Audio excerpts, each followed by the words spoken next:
У нас в Україні немає культури споживання яловичини взагалі.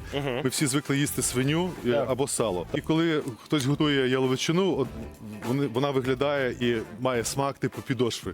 Так казав мій батько і до цієї пори каже. Я каже, яловичину їсти не буду, бо це підошва.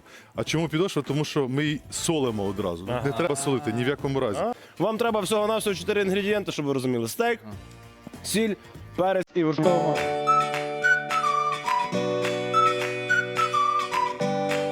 І 24 травня на схилах Дніпра відбудеться безпрецедентний музичний перформанс до 20-ї річниці альбому «Рекорди».